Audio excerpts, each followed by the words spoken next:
That breaking news. Missouri's redrawn congressional maps will stay in effect for now. A Missouri judge shot down a lawsuit which tried to block it on constitutional grounds, saying lawmakers had every right to redraw maps how they please. Now, for context, this impacts the area Democratic Representative Emanuel Cleaver represents.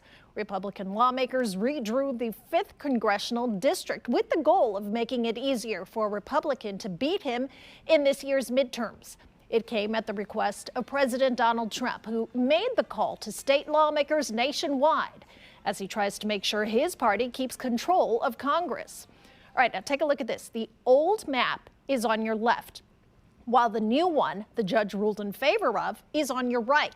The key difference here is lawmakers carved Kansas City up into 3 different districts, then expanded the 5th out east to include more Republican voters. KCTV5 Zach Fisher joins us now live in the newsroom, where he is getting reaction about this decision from lawmakers as well as activists. Okay, Zach, what are you learning? Sharon, reactions are just coming in on a decision today with major implications on the redrawn map last year. That would impact Congressman Emanuel Cleaver's district and potentially make the congressional map more favorable to Republicans.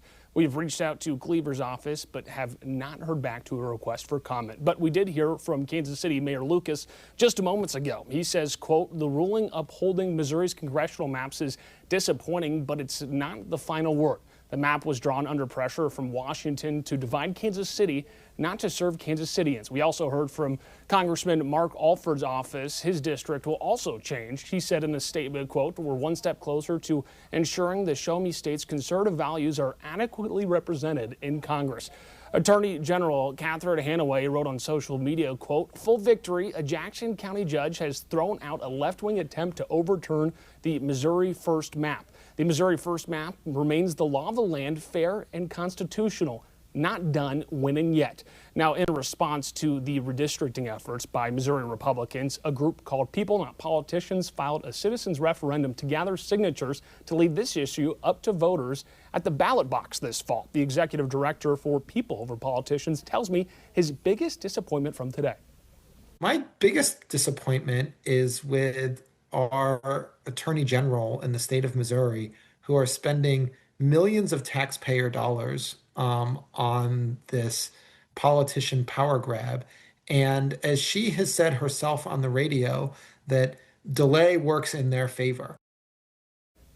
Now, as mentioned, People Not Politicians is part of 2 court cases playing out. They're trying to put up the maps up for a vote this November. The other is playing out in front of the state Supreme Court. Justices are hearing arguments from Missouri voters about whether lawmakers can redraw congressional maps without a new census. That hearing actually took place on Tuesday of this week, so just 2 days ago.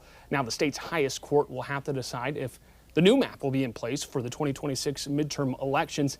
That's the big decision that we've been waiting for, rendering today's, depending on what the state Supreme Court does, today's decision not as impactful as that one could be from the state's highest court. In the newsroom, Zach Fisher, KCTV5 News. Yeah, there's a lot to go through. Thank you so much for breaking it down for us, Zach.